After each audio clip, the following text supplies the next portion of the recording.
Hey everybody, it is day 12 of the 1, 2, 3 Draw 30-day challenge. We're almost at the halfway mark.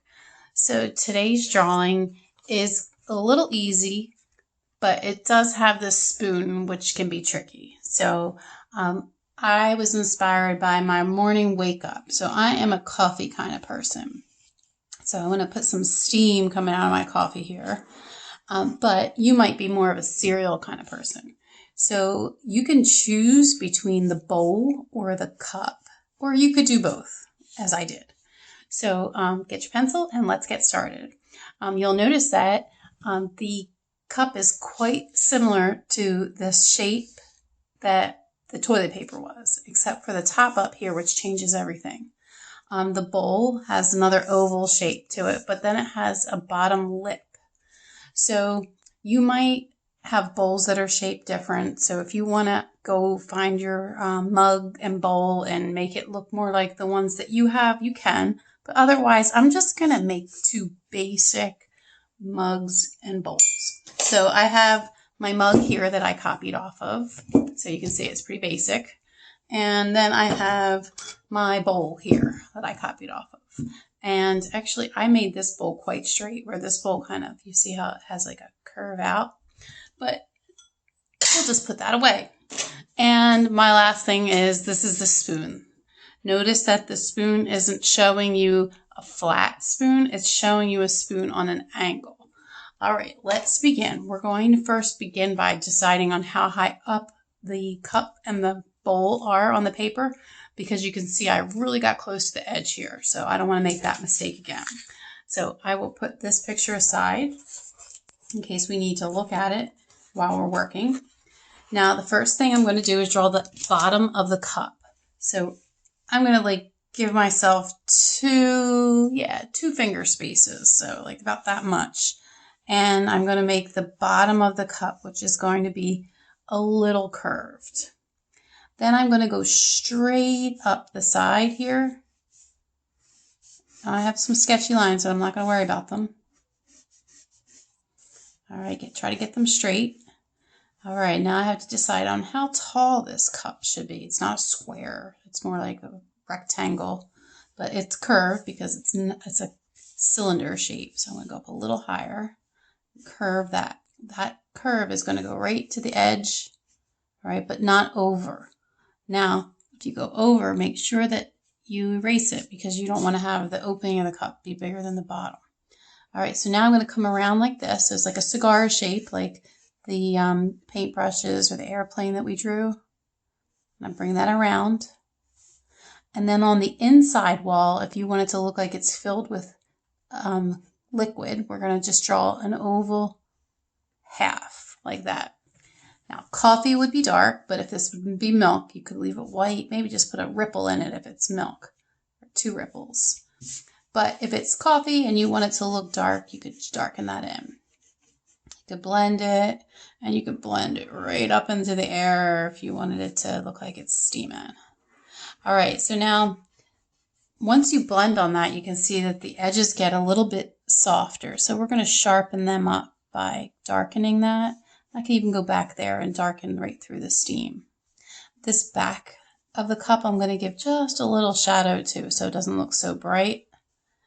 And then I'm going to work on this outside edge. So this outside edge is going to have a shadow. So we're going to scribble really lightly. Put your pencil down on its side and kind of color real gentle, side to side. If it goes out of the lines, just clean it up when you're done. All right, maybe you want to sharpen this edge real quick and then smudge.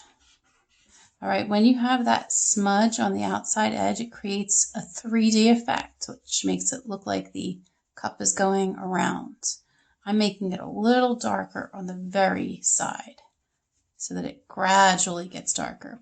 If you have a blender, it blends a lot nicer. Remember, a blender is just a rolled up piece of paper that I snipped off.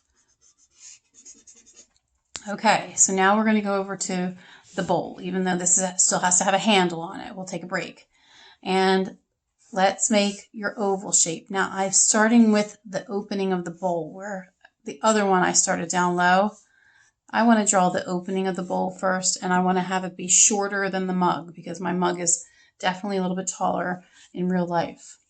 So now I'm going to make the sides of the bowl. So I'm going to just go down and under, and now I have to match. So make sure that you're taking your time because it is hard to make something the same on both sides. All right, so once you've got it the same on both sides, we're going to give it a foot. So when you have a piece of pottery that has a standing part, like a base, we call it a foot. This is called the lip. All right, so we've got the foot of my bowl. And if you don't have a foot on your bowl, maybe your bowl just goes flat, then that's what you can draw. I'm going to put some milk in the bowl by just drawing a line there, and I'll make a ripple, but I will leave that as milk. Sharpen my lines, give some blending to the side. Make that blending go all the way down. Don't worry about neatness. You can go back and clean it. But down here, we're going to make this kind of like go to a curve under so that this looks like it's a separate section. And I'm also going to shadow this a bit too. I'm going to make this darker and get my blender back out again. I'm going to blend here and here. You want to see a line so it looks like the bowl goes under, and shadow that in. Okay, now in my shadowing, this really got messy, so I want to clean that up, sharpen those edges up. Your eraser is as much as a tool when you're drawing as your point. All right, so now we're going to take this and just sharpen it, and we're going to give it a shadow.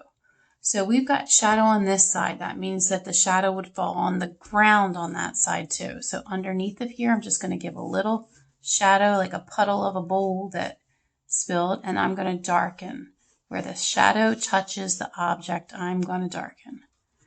So we don't want them to blend in together. All right, now I'm going to color my shadow. Get your pencil on its side, go nice and light.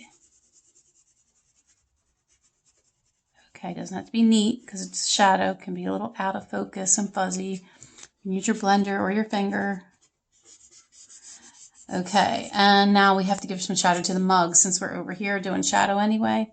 So right in front of the mug, just a little, looks like almost like something spilled out of the cup, but it's really just a shadow. All right, now we're going to go to the handle. So the handle and the spoon are the two hard parts on this. Yesterday we didn't have any hard parts. We drew paintbrushes. They were easy. But this has a challenge to it, so pay close attention. I'll come in a little closer so that you can see this handle happen. Now, for the handle is going to first come straight out like this, and it's going to touch the outside wall. And I'm going to curve, like you know how they attach to the mug, and then I'll get straight out. Now, once I feel like I've got enough room to, make that mug have a handle on it, I'm going to kind of curve around. Then I'll go straight for a second, and then I'm going to start to curve back. And they don't have to match. They can actually be a little bit different, or you could make a match like perfectly if you wanted to. All right, so now once this comes over, it's going to cross the line. See how it crosses the line? So this one's on the mug, this one's touching the mug. Now we're going to come back up here, and I'm going to go across and leave a space, and then I'm going to copy this line but never touch it. So I'm going to follow that line. Then out here, I'm going to start curving down. And when I get to be straight down, I'm going to actually blend in and end up touching. Okay, so now we're going to make it look 3D by coming over here and making this come out and touch and stop right there. So do you see how it looks like this is like you're seeing the back of it and now you're seeing the inside of it? So this would get a little bit of a shadow. So that's the inner handle where you reach your hand. All right, and I'm going to make this a little thicker down here so that you can see it more. Could even like make it white. So this comes around and this. Okay, then over here, I'm going to erase out that spot. So it looks like it blends onto the mug. You could put a little shadow there. You could put a little shadow on this side of the mug. just to show that it's going around to the back. All right, and that's your handle. Now, we're going to go to the spoon. Spoon is the hard part. So if you want to quit right now, I totally get it. All right, but if you still got time and you're sticking with me, we're going to make the spoon look like it's on its side, like that. And we're going to make it look like it hit the ground. So the first thing I'm going to do is a pretty straight line. And then I'm going to bend it down. Then I'm going to come all the way around and go back up again. But now I'm going to make it look like a teardrop shape. Okay, you see the teardrop? All right, now I'm going to go up. And then when I get to here, I want to start to get it to be a little bit bigger. So back here, I'm going to make a goal. That's how big I want it to be. Like it's about as thick as the pencil. And now I'm going to work those two lines to get together straight. Now you might have a spoon that has details on it. So you could add those details on it. I kind of think that this spoon came out too long. Like it's an iced tea spoon, not a soup spoon or a cereal spoon. So I'm going to chop it off. Right there, I put my slanted line because that was slanted, and I'm going to erase it. Okay, so now let's get serious about the shadow on this. So underneath of this, there would be a shadow because this touches the ground, but it's going to go straight. Even that, though that bends, the shadow is going to go straight like this, like it just fell underneath of it. And then under here, we'll just make a little extra spoon-shaped shadow. And then where the shadow touches the object, we're going to make sure it's extra dark to show the transition. Okay, now we're going to go up to the spoon again, and we're going to darken this whole edge. Even up here. This would be the dark side of the spoon, like the edge of the spoon. We'll make it go dark all the way up to there. Then inside here, I'm going to color around, leaving a white space there. See how it's not touching? I'm going to make like the letter C without touching this side either where it's dark. So it leaves like a little gap right there. And this doesn't have to be real neat either because this is just a reflection. We're trying to make the audience think that this is a 3D object. So now I've made this like C-ish shape, and it doesn't have to be exactly like mine. I'm going to smear it in to give it that look that it's maybe a crater or a divot. See how it goes like that? And like I said, this can be tricky, so be patient with yourself. You're not going to be perfect with this the first time you ever drew it.